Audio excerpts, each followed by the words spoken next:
네, 오늘은 1407페이지에 나오는 미정복지 분배에 대한 내용이 나옵니다. 여호수아가 백성들을 이끌고 요단강을 건너 들어갔는데, 들어가서 여러 가지 역경 속에서도 하나하나 가나안 땅을 정복하게 됐습니다. 물론 여리고성이 함락되는 것을 필두로 해서 아이성과 5개국 연합군과의 전쟁 등등이 바로 가나안 땅을 정복하게 되는 하나의 과정이 됐습니다.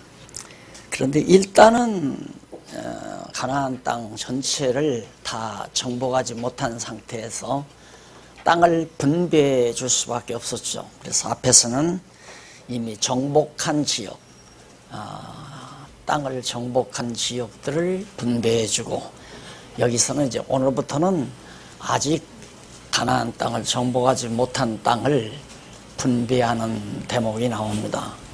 물론 이 내용은 근원적으로는 하나님께서 아브라함에게 동서남북 다 보여주면서 이걸 다 내게 준다고 하는 언약의 말씀이 가장 근본 기초지만은, 그 이후에 또 야곱이 애굽에서 숨지기 전 창세기 48장 49장에 보면 요셉을 필두로 해서 12 자손들 한 사람 한 사람에게 복을 비는 대목이 나옵니다. 거기 보면 이제 그 지파마다 가나안 땅 들어가서 거친 땅을 차지하게 될지, 비옥한 땅을 차지하게 될지, 또 포도주가 풍성해질지, 아주 농사하기가 아주 힘들어질지, 이런 등등의 내용들을 야곱이 다 일일이 언급을 합니다.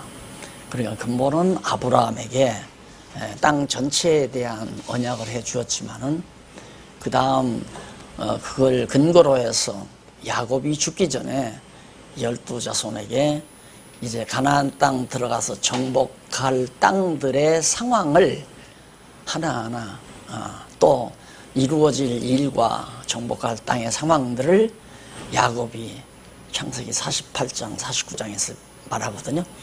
그 내용의 말씀이 그대로 이루어집니다. 그리고 모세가 또 이제 가깝게는 가나안 땅 들어가서 땅을 분배하는 데 대한 원칙들을 일러주어 가지고 여호수아에게 바톤을 넘기고 모세가 모압 평지에서 생을 마감하죠. 그러니까 앞에서 모세나 야곱이나 아브라함을 통해서, 하나님께서는 아브라함을 통하여 또 그 언약의 말씀에 기초해서 또 야곱을 통해서 이제 또 백성들에게 약속한 내용, 복으로 축복하는 내용, 그리고 모세가 명한 내용들을 기초로 해서 땅을 하나하나 분배해 가는 거죠. 그러니까 이 분배하는 것이 모세가 지도자라 하지만은 모세 마음대로 분배하는 게 아니에요. 뭐 자기 말 잘 들었으면 너는 이 비옥하고 좋은 땅에 살거라 하고 모세가 글로로 보는, 그게 아니고 철저히 하나님께서 명하신 방향대로 땅을 분배해 주는데, 아직 정복하지 못한 땅에 대해서 지파들에게, 그 지파, 매 지파마다 3사람씩 나오라고 그래요. 그래서 3사람씩 나오니까 37일, 20일, 한 20여 명 되지 않겠어요? 이 사람들을 정복하지 아니한 땅으로 보냅니다. 보내가지고 지도를 그려오라고 그래요. 그 땅, 정복할 땅 지도를. 그래서 그게 그려오니까 그걸 가지고 이제 여호수아가 회막, 여호와의 이름을 두신 회막 앞에서 하나하나 제비를 뽑듯이 하나씩 뽑아냅니다. 뽑아내면 요것은 예를 들어서 베냐민 지파의 것이다 하고 뽑으면 베냐민 지파가 정복할 땅이 이제 나오게 되고, 또 이것은 이제 유다 지파가 살 땅이다 하고 뽑으면 그게 나오고, 그렇게 해서 이제 백성들에게 원망 없이 땅을 다 분배해 줬는데, 놀랍게도 그 땅의 여건들이 야곱이 애굽에서 운명할 때 12자손들에게 했던 그 상황들이 다 맞아 떨어진다는데 놀라움이 있는 거죠. 이제 하나님의 뜻대로 모든 것이 이루어져 간다는 의미입니다. 그래서 거기 보면 이제 그려오라고 하자 이제 명한 대로 그려온 지도를 놓고 제비로 땅을 분배해 주는 내용이 10절까지 나오고요. 그 다음 18장 11절로 20절에 보면 베냐민 자손의 지파가 얻은 기업의 사면 경계가 쭉 설명이 됩니다.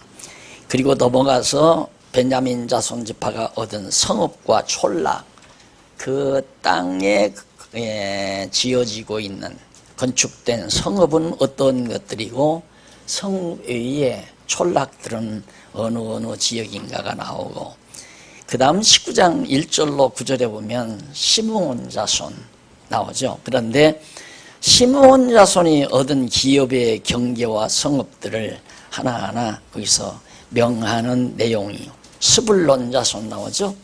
자, 이렇게 해서 이제 각 이사갈, 아셀 등 납달리 넘기세요. 계속해서 단 자손이 얻은 기업의 땅, 그리고 여호수아가 구한 성읍을 주고, 그렇게 해서 이제 땅이 다 분배됐는데, 분배된 땅의 약도를 한번 1422페이지에서 한번 보세요.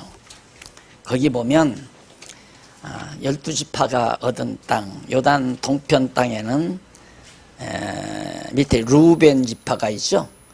그 다음 갓지파가 있고, 그 다음 저 위에는 므낫세 반지파가 저 위에 요단 동편 땅에 므낫세 반지파가, 그래서 두 지파 반이 바로 요단 동편 땅에서 땅을 차지하고, 나머지는 요단 서편 땅에서 있는데 바로 사해바다 바로 옆에 거기가 이제 베들레헴도 나오고 헤브론도 나오죠. 그 헤브론 부근 이쪽에가 이제 예루살렘 도성이 지어지는 그런 이슈입니다. 그래서 이제 유다 지파가 이 지역을 차지하게 되고, 그렇게 해서 12지파가 다 땅을 정복한 내용들이 지도에 나와요.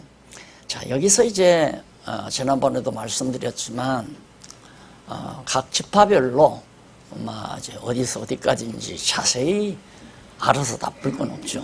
알아서 나쁠 건 없지만 그걸 알아서 크게 도움될 것도 없습니다. 그러니까 다만 우리는 진짜 정말 하나님께서 아브라함에게 연약하신 대로 또 야곱이 죽기 전에 창세기 48장 49장에서 12자손들에게 말한 대로 그 정복한 땅의 환경들이 되게 이렇게 나와요. 그 야곱이 축복할 때 보면 그런 축복의 내용과 아주 방불하게 땅들이 분배됐다는데, 바로 이것이 하나님의 놀라운 섭리라는 것을 다시 한번 우리가 확인할 수 있습니다. 자, 그 다음에 이제 우리가 19장까지 그렇게 정리를 해 가고요. 그 다음 넘어가서 1421페이지 거기가 보면 레위인에게 분배해 주는 땅이 나옵니다.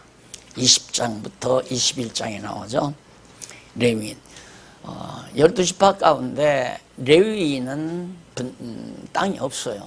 땅이 없고, 왜냐하면 레위인은 하나님이 레위인의 기업이라고 그랬어요. 그리고 제사장 지파고, 그래서 농사하거나 목축을 하거나 이런 일을 하지 아니하고 온전히 레위 지파는 성막을 하나님 여호와 이름을 두신 성막을 관리하고 제사를 드리는 일에 전무하도록 그렇게 하나님께서 배려를 했습니다.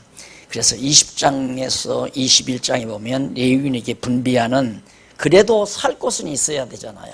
그리고 레위인들이 하나님을 섬기는 데 필요한 그런 또 들들이 필요해요. 그런 땅들이. 그래서 레위인들에게 분비하는 내용이 나오는데, 우선은 20장 1절로 6절에 보면 도피성을 세워서 부지 중에 오살한 자를 살리라고 명령하는 내용이 나옵니다. 도피성을 세워라 그러는데 거기 한번 넘어가면 1425페이지 한번 보세요. 그 지도 하나 나오죠. 지도 하나 나오면 지도를 보면 사해바다 바로 왼쪽에 헤브론이 나오고, 그 다음 메셀이 나오고, 그 다음 세겜이 나오고, 위에 라못, 그 다음 골란, 그 다음 게데스, 6개 성읍이 나옵니다. 여기에 이제 도피성, 여기거든요. 도피하는, 도망을 가서 피신할 수 있는 성읍이 도피성입니다. 그러니까 이제 성읍이 예를 들어서 이렇게 쌓이잖아요. 그러면 여기 이제 문이 이렇게 있어요. 문이 이렇게 있으면 성 들어간 문이. 그러면 이제 평소에는 문이 닫혀 있어요. 닫혀 있다가 백성들이 살다가 이제 가나안 땅에서 살아가다가 어떻게 등산을 했다 하십시다. 등산을 하다가 위에 올라가는 사람이 돌을 하나 잘못 밟았어요. 그러니까 돌이 미끄러져서 굴러 내려가다가 밑에서 올라오는 사람의 머리를 쳤어요. 그러니까 죽었단 말입니다. 그러면 위에 올라가는 사람이 실수를 해서 죽은 거 아니에요. 뭐 원한이 있어가지고 죽인 것이 아니라, 그럴 때는 무조건 도망쳐야 돼요. 거기 그냥 있으면, 만약에 내가 잘못했습니다, 내가 실수했습니다, 어쩌고 하고 쫓아가서 하면 그 죽은 자의 가족들이 그냥 때려 죽일 수밖에 없어요. 왜? 사람을 죽인 자는 죽이라고 했기 때문에 그냥 또 죽여요. 그러니까 오살했단 말은 일부러 사람을 죽이는 것이 아니라 실수해서 사람을 죽인 자. 이런 사람은 그냥 무조건 악하고 죽었다면 그냥 도망을 쳐가지고, 자, 이렇게 길이 있다 이 말입니다. 그러면 막 도망와요. 도망오면, 야, 이 오살한 자가 지금 도피성으로 도망오고 있다 하면은 이 대문이 쫙 열려요. 이렇게 대문이 쫙 열려요. 그래서 이 사람이 싹 들어가면 대문이 딱 닫혀요. 그러면 앞에 간 사람이 들어가면 닫혔는데 뒤에 쫓아올 거 아니에요, 그 가족이. 그럼 들어가면 끝나는 거예요. 이제 산다 그 말입니다. 들어가서 그 도피성 안에서 한동안을 살아요. 그러면 그 기간, 사는 기간이 지나서 나오면 이제 그대로 생명을 보존받는 그런 성을 도피성이라고 그래요. 이것을 가나안 땅 전역 여기저기 중간중간에다가 세워놓은 이유는, 예를 들어서 예루살렘 한 곳에만 도피성을 세워놓으면 저 문하사 지파 같은 사람 북쪽 저 멀리 있잖아요. 거기서부터 도망쳐 오다가 다름질을 잘못하는 사람은, 여자가 실수를 했는데 남자가 쫓아온다. 물론 남자라고 해서 뭐 다 잘하는 건 아니겠지만 아주 빠른 사람이 뛰어오면 중간에 붙들리잖아요. 그러니까 너무 멀리 떨어져 있으면 도피성의 역할을 제대로 못하니까 여기저기 도피성을 지어가지고 이런 사람을, 실수한 사람을 살리도록 하는 이런 역할을 하는데, 바로 이 도피성 자체가 바로 우리를 죄와 사망의 법에서 보호해 주실 그리스도의 모습의 한 예표요, 그림자로 볼 수가 있죠.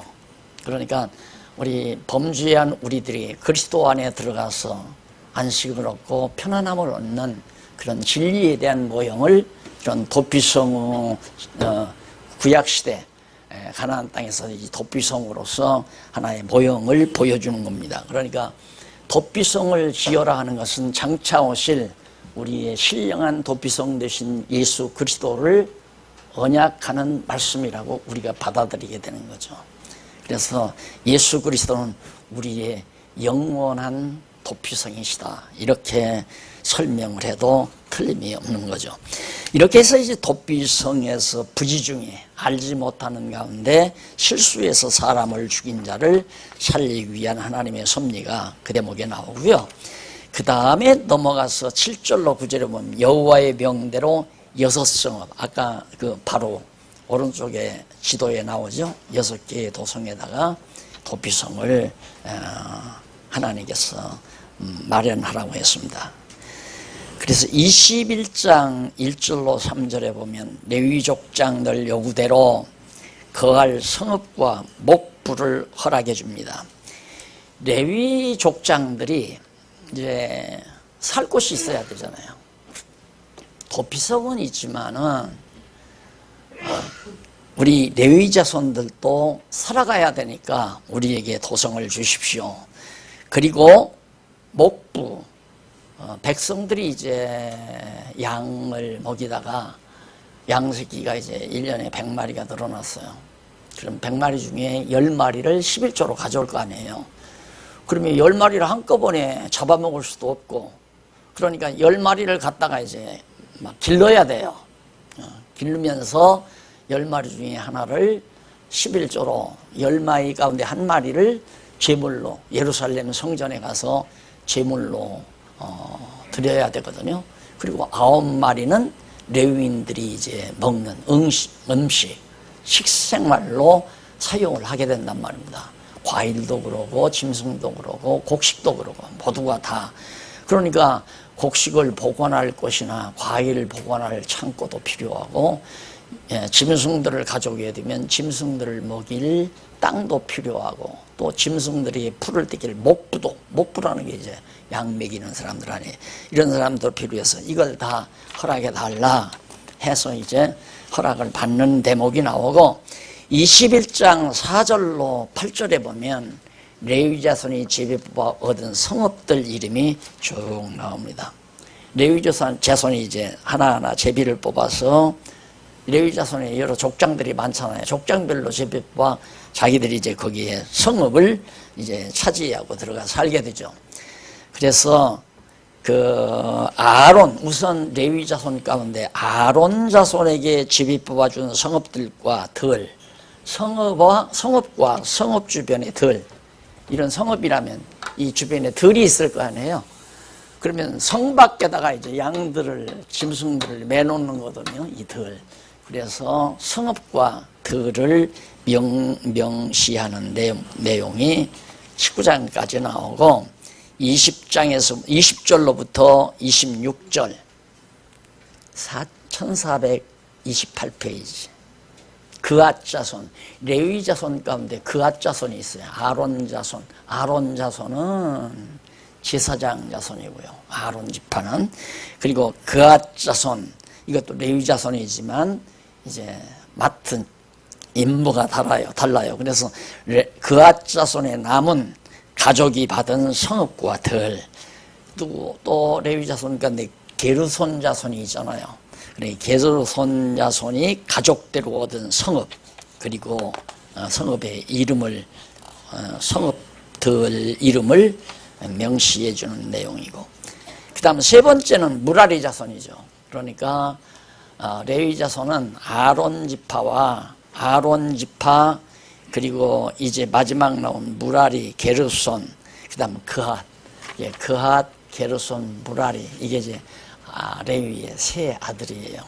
그 중에서 이제 아론 지파는 별도로 제사장 지파로 이제 빼놓는 거고, 이 세 아들들은 각각 성막의 일들을 분담해서 해가는 그런 임무를 맡고 있는 겁니다.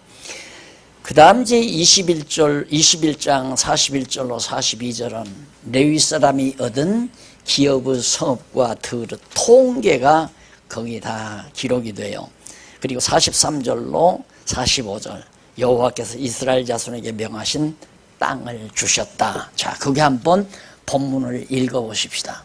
43절, 여호와께서 이스라엘의 열조에게 맹세하사 주마하신 온 땅을 이와 같이 이스라엘에게 다 주셨으므로 그들이 그것을 얻어 거기 거하였으며 여호와께서 그들의 사방에 안식을 주셨으되 그 열조에게 맹세하신 대로 열조 아브라함과 이삭과 야곱에게 맹세하신 언약하신 대로 맹세하신 대로 같은 의미입니다. 맹세하신 대로 하셨으므로 그 모든 대적이 그들을 당한 자가 하나도 없었으니 이는 여호와께서 그들의 모든 대적을 그들의 손에 붙이셨습니다.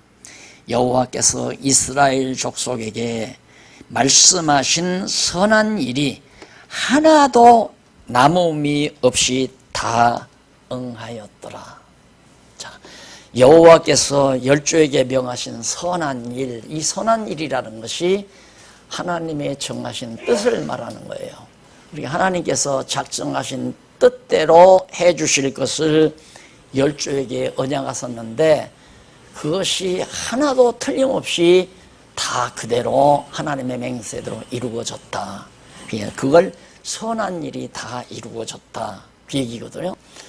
그러면 이 선한 일을 이루시기 위해서 지금 가나안 땅에 12지파가 이스라엘 12지파가 와서 땅을 다 정복하기까지는 우리가 생각할 때는 여러 가지 일들이 있었잖아요. 애굽에서 종살이도 있었고요.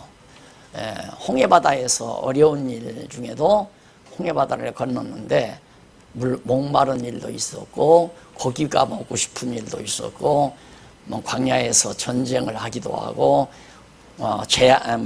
하나님의 진노가 임해서 불뱀이 나와가지고 다 물어 죽이기도 하고 어려운 일들이 참 많았단 말입니다. 그러니까 로마서에 보면 모든 일이 합력하여 선을 이룬다고 하는 말이 바로 우리는 어떻게 그것을 이해해야 되냐면 모든 일이 합력해서 선을 이룬다는 말, 그 말 굉장히 어려운가 보더라고요. 그 말에 대한 의미를 서너 번 나한테 질문하시는 분이 있어요. 처음에 질문을 그 무슨 뜻이냐고 해서 잘 일러주어요. 그럼 그런가 보다 가가지고 얼마 있다 또 몇 달 있다가 또 와요. 이해가 잘 안 간다 이거예요. 그러더만 끝내 시험에 들더라고요. 근데 모든 일이 합력해서라는 말은 자 요셉이 형제들의 미움을 받는 일이나 애굽으로 팔려가는 일이나 요셉이 MA 종살이하는 일이나 감옥에 갇히는 일이나 그리고 총리가 되는 일이나 그래서 이스라엘 백성들이 또 애굽으로 자손들의 애굽으로 70여 명이 내려가는 일이나 다 불일한 일들이 참 많잖아요. 흉년이 들어서. 그래서 애굽에 가서 이제 잘 먹고 살죠. 그러다가 요셉을 알지 못하는 바로 왕이 나타나서 이제 노예로 삼잖아요. 히브리 민족을. 그러니까 이스라엘 민족들을 노예로 삼아버린단 말이에요. 그런 일도 모든 일에 다 들어가요. 그러니까 노예 노릇하는 것이나 400년 종살이하는 거, 그 다음 모세가 출생하자마자 정말 출생해서 바로 왕국에 살다가 애굽 사람 죽이고 살인범으로서 방명을 떠나느니라. 이런 모든 일이 합력해서 오늘 여기 말씀하는 하나님께서 맹세하신 모든 선한 일이 다 이루었다 그 말이에요. 자, 이것이 어제도 우리가 이제 그 성경적 기독교 그거 이제 마지막 총정리하는 과정에서 말씀을 드렸지만 역사라고 하는 것이 바로 하나님께서 당신의 뜻을 이루어가는 과정 아니겠어요? 그래서 역사 속에 역사의 과정 속에 우리로 하여금 한 역사 도구로 역사 속에 살게 하시면서 역사를 섭리하시는 하나님을 배워가게 만드시는 게 이제 바로 우리가 생각하는 역사인데 이스라엘 민족의 역사라고 하는 것이 얼마나 희비가 엇갈리는 역사들이에요. 그러니까 우리의 판단으로는 이건 좋고 이건 나쁘다라고 사건들을 이렇게 이분법적으로 다 나눠 놓지만은 하나님의 섭리의 시각으로 봐서는 이분법적으로 나눌 수 있는 일이 하나도 없어요. 모두가 다 합력을 해서 하나님의 선하신 뜻을 이루기 위한 한 과정일 뿐이죠. 그러니까 사건 자체가 선하다 악하다 나누는 것은 우리 인간들의 타락된 이성으로 판별하는 이분법적 사고에 불과한 것이다. 그렇기 때문에 우리가 성경을 공부하는 우리 성도들은 절대 내 개인 생활이나 한 교회의 역사나 한 나라의 역사 모두를 이건 정말 재수없는 일이다 이렇게 접근에 들어가는 것은 함정에 빠져가는 하나의 인문이라고 생각하면 됩니다. 하나님께서 어떤 선한 일을 어떻게 선한 일을 언제 이루어 가시려고 이런 일들을 이루어 가시는가. 김정문이가 야밤에 또 주책 부렸잖아요. 트럼프가 난리치고 문 대통령 난리가 났고 금방 대한민국에 전쟁이 일어날 것 같이 야단들을 치고, 사실 우리가 여호와 하나님 의지하는 마음 없으면 지금 이러고 공부할 시간이 아니거든요. 뉴스에 귀를 기울이죠. 그래서 지금 휴전선을 나왔다 오면 피난 가야 되잖아요. 네? 빨리 듣고 있다가. 그런데 저는 그래, 너무 호들갑 좀 안 들었으면 좋겠어. 제가 무슨 아무리 센 무기를 가지고 장난을 쳐도 철없어서 장난감 가지고 장난하는구나 생각을 하고 호들갑 좀 안 들었으면 좋겠는데, 막 호들갑 들으니까 얼마나 신바람 나겠어요. 이래가지고 내가 한방 쏘니까 미국 대통령도 그냥 안절부절 난리가 되고 문 대통령 난리가 나고 막 이해가 안 되니까 기분이 좋죠. 뭘 좀 준비를 해도 느슨하게 그렇게 좀 하면 좋겠는데 그렇게 되는 걸 어떻게 하겠어요. 그렇게 해서 지금 우리가 불안한 상태, 인간적으로 볼 때는 참 불행한 일이라고 생각하지만 하나님의 시각으로는 불행한 일이 아니에요. 그런 일들을 통하여 이제 우리 생전에 좋은 결과가 나올지도 몰라요. 저 김정은이가 저렇게 함으로 우리에게 하나님께서 우리들에게 약속하신, 우리들을 통해서 준비해 놓으신 선한 일이 이루어지게 하기 위한 과정임에는 틀림이 없으니까. 그러니까 저런 과정을 통해서 하나님이 어떤 선한 일을 우리에게 마련하셨나, 우리는 그걸 내다보면서 인내하는 것 아니겠어요? 참고 견디고 두려움 사라지고 온전히 여호와 하나님 전폭 의지하고. 그래서 여기 하나님께서 준비해 놓으신 선한 일이 하나도 빠짐없이 넣어도 돼요. 남음이 없이 라는 말은 빠짐이 없이란 말로 같을 거니까, 하나님이 예비하신 그 선한 일이 하나도 남음이 없이 다 응하였더라, 이루어졌다 이거예요. 그러니까 아브라함에게 동서남북 다 바라봐라, 이 땅을 네 자손에게 주겠다. 그런데 주기 전에 어떤 과정이 필요하냐면 네 자손이 앞으로 이방에 가서 400년 종살이 한다. 그리고 400년 종살이가 끝나면 내가 이방 민족으로부터 너희들을 인도해서 이 땅에 와서 이 가나안 땅을, 너에게 지금 보여준 이 땅을 네 자손에게 주마. 그 선한 일이 완벽하게 이루어졌다 이 말이에요. 자, 그러니까 우리가 이런 하나님의 말씀을 딱 듣고 나면 마음이 편안해지잖아요. 당연하죠. 여호와 하나님은 살아계시다는 거 분명하고, 또 여호와 하나님께서 지금 우리나라에 전쟁이 만약에 일어나니까 다 박살나는 것이 목적은 아니잖아요. 6.25 동맹도 일어났고 외정치하도 있었거든요.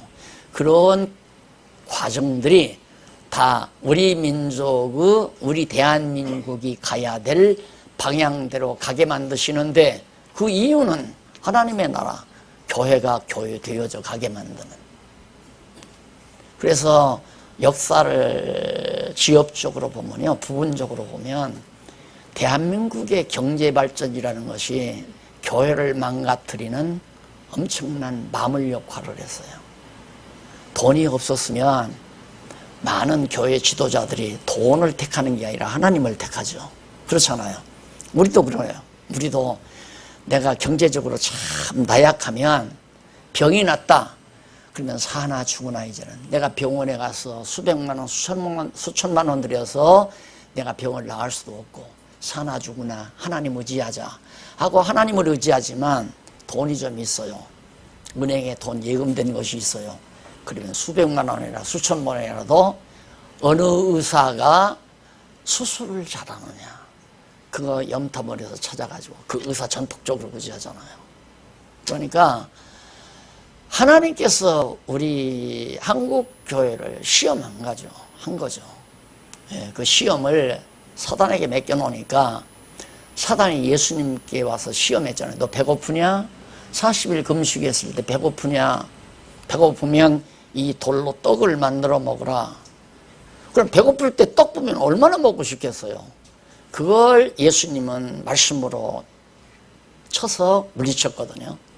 그걸 한국교회가 했어야 되는데 그리스도의 지체로서 이게 완전히 조인이 안 되다 보니까 머리 대신 그리스도의 명령보다는 내 눈으로 보이는 돈덩어리가 황금덩어리가 눈에 들어오다 보니까 다 타락해버리고 말한다는 거예요. 물질의 노예가 되다 보니까 하나님과 재물을 같이 섬길 수가 없다. 그래서 요즘에는 이제 우리 신문에도 그런 게 나왔습니다만은 대형교회가 한국교회 다 망친다라고 지난번 연합회에 가니까 그 얘기 하더라는 거예요. 한국교회 대형교회가 다 망친다. 이게 대형교회가 전부 불법의 온상이 되다 보니까 지금 젊은이들이 교회를 완전히 그 운동이 벌어진대요. 젊은 층들이 대학생들 젊은 층들이 교회에 바로 배척운동 이런 엄청난 결과를 가져온 것이 시험에 넘어갔다는 얘기예요. 경제 발전이 참 좋다 해가지고 돈 벌어 먹고 사니까 하나님보다 돈을 앞세우다 보니까 이런 결과가 온 거거든요. 그런데 이 물결을 타고 어제도 얘기했지만 4차 산업이 지금 막 목전에 다가오잖아요. 목전에. 그래서 인간과 알파고의 다른 점 어제 나오신 분들은 대충 짐작하시겠지만 다르죠. 영혼이 없어요. 알파고는. 영혼이 없고 하나님의 피조물이 아니라 인간이 만든 공작품이에요. 알파고는. 그렇기 때문에 알파고는 영혼이 없어서 여호와 경외할 수가 없어요. 알파고는. 완전히 다르죠. 그러나 하나님을 알지 못하는 사람은 알파고에게 지배당할까 봐서 지금 벌벌 떨고 있잖아요. 자기들이 만든 공작품 앞에 떤다 이 말이에요. 그래서 그런 만화도 나왔잖아요. 인간들이 만들어 놓은 그 요상망측한 하나의 전쟁도 앞으로는 알파고가 한다고 하잖아요. 그러니까 인간이 만든 공작품에 완전히 망가지는 거죠. 그러니까 하나님이 없다라고 하는 결과까지 나오는 거죠. 그래서 여러분 이런 모델을 통해서 우리는 깊이 배워야 되거든요. 우리의 관심을 어디다 둬야 되는가. 천만금이 늘어나도 아무리 우리의 눈앞에 황금덩어리가 태산처럼 쌓여도 그 황금덩어리 태산처럼 쌓이면 뭐 할 거요? 안 그래요? 우리의 영혼 죽어버리면 다 헛되고 헛된 것 아니에요? 너무 그건 고도의 수학을 공부하지 않아도 내 눈앞에 황금덩어리가 태산처럼 쌓여도 배고플 때 내 배 한 번 채워줄 수 있는 거 아니에요. 황금덩어리 먹고 살 수는 없잖아요. 그죠? 재물이라고 하는 것은 우리 육체가 사는 동안 어렵지 않게 먹고 입고 쓸 수 있는 정도는 족하다는 거 누구나 다 알잖아요. 그래서 성경에도 보면 먹을 것과 입을 것이 있으면 족한 줄 알라. 그 다음 여호와 경외하는 것을 인간의 제일 되는 본분으로 삼으라. 그런 선한 일을 그 이스라엘 백성들에게 예비하신 선한 일을 하나도 남김없이 다 응해서 이루어지게 만드는 이유가 뭡니까? 내가 여호와다. 그거 말하는 거야. 봐라. 내가 열조 아브라함과 이삭과 야곱에게 언약한 여호와다. 나 외에는 다른 신이 없다. 이거 하나 알게 하려고 지금 하나님께서 가나안 땅 들어가서 하나님이 예비하신 고일 그대로 다 빠짐없이 이루어지게 만드신다. 우리의 삶도 하나님께서 지금 그렇게 이루어 가시려고 역사를 진행해 가는 거예요. 그걸 바라보고 살자. 이게 역사를 주관해 가시는 여호와 하나님을 우리 마음속에 담고 내 주변에서 당장 일어나고 있는 위험한 일, 걱정스러운 일, 정말 무서운 일들이 일어나도 만군의 여호와 하나님을 의지하고 마음의 평안을 유지하면서 오직 하나님의 백성으로 사는 슬기와 지혜가 우리에게 꼭 필요하다.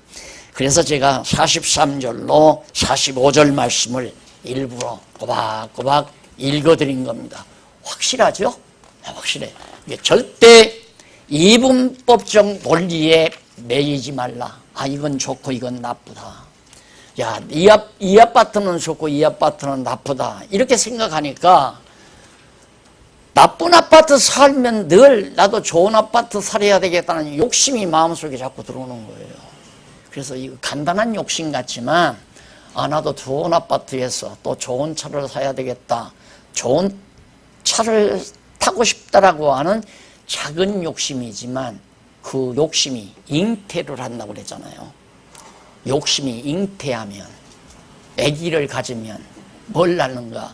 죄를 낳는다 이 말입니다. 그러니까 욕심이라는 것이 다 우리를 불행하게 만드는 거거든요.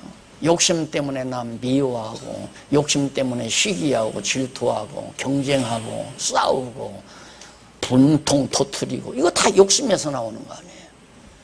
그런데 여호와 하나님을 경외하는 마음만 있으면 욕심을 안 내는 게 아니라 내지지를 않는 거죠. 내봤자 필요 없다고 생각하니까. 아무리 유다지파가 나는 저기 갈릴리 호수 주변에 좋은 땅에서 살고 싶다. 욕심 낸다고 해서 갈릴리 호수 주변에 사는 게 아니잖아요. 유다지파는 사해바다 서쪽에 자리를 잡아야 돼요. 왜? 예루살렘 터가 거기에 있으니까. 왕궁이 이제 거기에 지어질 거거든요. 그러니까 왕궁이 지어지게 되면 유다지파는 유다지파에서 왕이 나오니까 당연히 왕궁이 지어질 헤브론 근처 예루살렘이 성이 들어갈 그 땅을 유다지파가 차지해야 되는데 정확하게 차지하잖아요. 누가? 하나님께서 그 땅을 차지하게 만들었다 이 말이에요. 내가 아무리 출세를 해서 정말 대법관은 한번 해봐야 되겠다고 욕심을 낸다고 해서 법관 되는 게 아니잖아요. 또 법관 되는 것이 복이라고만 볼 수도 없는 거고 대법관 하다가 지금 벌벌 떠는 사람 많잖아요. 한때 곤자 부리다가 지금 완전히 소랑처럼 사람도 많고 이게 좋고 나쁘다는 생각 절대 하지 말고 지금 주어진 현실을 모든 일에 감사하며 사는 이 태도는 여호와 하나님 모르고는 안 돼요. 그게 절대 안 된단 말이에요. 성경에 나오는 말씀이 믿어지지 않고는 그렇게 내가 성숙돼 갈 수가 없다는 얘기입니다. 그러니까 오늘 봉독해 드린 마지막 절 선한 일이 하나도 남음없이 다 응했더라 하는 이 말씀은 항상 여러분의 귓가에 쟁쟁하게 남아있기를 바라면서 제가 읽어드린 겁니다. 이렇게 해서 이제 일단은 땅들을 다 분배를 했어요. 분배하고 나니까 1435페이지 두 번째 나오죠. 레위인에게 분배도 하고 그런데 한쪽 가로 두 번째 레위인에게 분배가 양쪽 가로입니까 이게? 한쪽 가로 두 번째 분배 후의 교훈.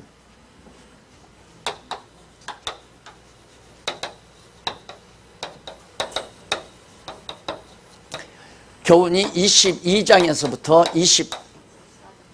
24장 마지막 장까지죠. 땅을 다 분배해 줬으니까 교훈할 게 참 많지 않겠어요. 여호수아가 이제 마지막 운명을 해야 되니까 여호수아 임무가 다 끝났죠. 왜 임무가 끝났냐면 여호와 여호수아가 이름이 뭐냐면 예수라는 말이에요. 여호수아는 뭐니? 여호와는 구원이시다. 이런 의미가 있거든요. 여호수아라는 말이. 예수라는 말도 여호와는 구원자 그런 뜻이고, 이게 여호수아나 예수나 같은 말이에요. 근데 헬라 말로 예수스라고 그렇게 쓰다 보니까 히브리 말로 여호수아라는 말과 좀 억양이 다르지만은 뜻은 여호수아나 예수나 같은 말입니다.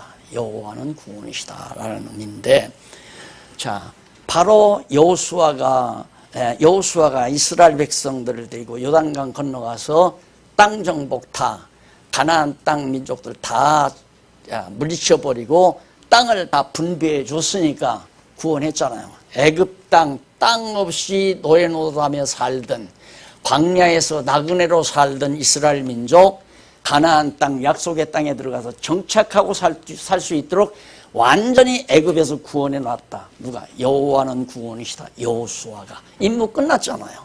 그래서 그 임무가 끝나면서 이제 교훈해 주는 내용을 다음 주일날 내가 여러분들에게 하나하나 가르쳐 드릴 약속을 하면서, 오늘 또 특별 모임도 기도해 있다니까 오늘 여기서 마무리합니다. 기도하십시다.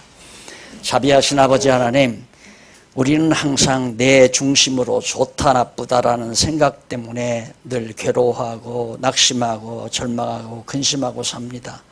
우리의 미련 다 사라지게 하시고 지혜와 총명의 신이 온전히 우리를 장하게 해 주시옵소서. 예수님의 이름으로 기도드립니다. 아멘.